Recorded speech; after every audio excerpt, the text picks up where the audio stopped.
नमस्कार विद्यार्थी मित्रांनो, तुमचं आपल्या चॅनलवर खूप खूप स्वागत आहे। तर आज आपण इयत्ता 6वीचा पहिला लेसनचा श्री गणेशा करणार आहोत। कारण तुम्हाला माहितीच आहे की ह्या वर्षी 6वीचं जे पाठ्यपुस्तक आहे इंग्लिश या विषयाचं सुद्धा ते बदललेलं आहे आणि म्हणून जे काही नवीन सिलेबस आहे तुमच्या या इयत्ता 6वीच्या वर्गासाठीचं, तर त्या सिलेबससाठीचे सगळेच व्हिडिओ मी आपल्या या यूट्यूब चॅनलवर अपलोड करणार आहे। इयत्ता 6वीसाठी असणारं हे नवीन पाठ्यपुस्तक तुम्हाला अगदी सोप्या पद्धतीने त्यातील सगळे लेसन्स मी तुम्हाला एक्सप्लेन करणार आहे। अगदी वर्ड मीनिंगसुद्धा देत जाणार आहे आणि त्यातले सगळे क्वेश्चन्स आणि आन्सर्ससुद्धा। तर विद्यार्थी मित्रांनो, तुम्ही नेहमीप्रमाणे माझ्या या व्हिडिओना खूप खूप प्रतिसाद देणार आहेत, खूप खूप लाईक करणार आहेत आणि शेअरसुद्धा करणार आहेत माझे व्हिडिओ, हे मला माहितीच आहे आणि याची खात्री देखील आहे। चला तर मग आपल्या या नवीन पाठ्यपुस्तकातील पहिली पोयम आपण पाहूयात। पोयमचं नाव आहे मान्सून। मान्सून म्हणजेच काय तर रेनी सीझन, पावसाळा। तर लेट्स एक्सप्लोअरमध्ये आपल्याला काय देण्यात आलं आहे, name the 5 seasons of India and tell 1 feature of each. तर आपल्याला विचारण्यात आलेली 5 सीझन्स आणि त्याचबरोबर प्रत्येक सीझनचं एक फीचर म्हणजे एक वैशिष्ट्य आपल्याला इथं सांगायचं आहे। त्याचंही आन्सर अगोदर पाहून घेऊयात।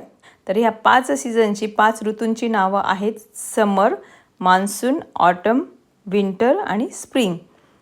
तर त्याचबरोबर त्यांनी फीचर्ससुद्धा विचारलेले आहेत। तर समर सीझनचं फीचर आहे the weather is very hot, खूप उष्ण असं वातावरण असतं। मान्सून सीझनमध्ये म्हणजेच रेनी सीझनमध्ये भरपूर मोठ्या प्रमाणावर भारतात पाऊस होतोच। त्यानंतर ऑटममध्ये ट्रीज शेड देअर लीव्ज, या ऑटम ऋतूमध्ये म्हणजे आपण तो पतझडचा ऋतू म्हणतो, पानं गळत असतात, झाडांची जी पानं असतात ती गळत असतात। विंटर सीझनमध्ये तर माहिती आपल्याला वेदर कोल्ड असतं, हवामान कोल्ड थंड असतं आणि स्प्रिंग सीझनमध्ये वसंत ऋतूमध्ये काय झालेलं असतं तर झाडांना खूप छान अशी नवीन पालवीसुद्धा फुटलेली असते। त्याचबरोबर फ्लावर्स, भरपूर असे फुलं त्या झाडांवर त्या पानांबरोबरच न्यू फुलं त्या वेलींवर असोत किंवा त्या झाडांवर असोत बहरलेली असतात। अगदी प्लीजंट असं वातावरण, खूप आनंददायी वातावरण या वसंत ऋतूत म्हणजे स्प्रिंग सीझनमध्ये असताना आपल्याला आढळून येतं आहे।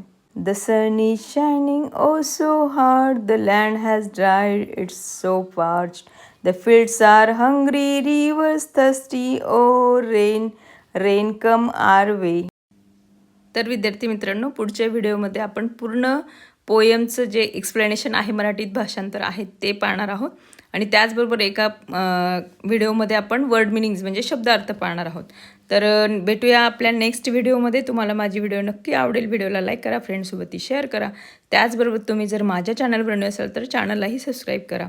Okay, thank you.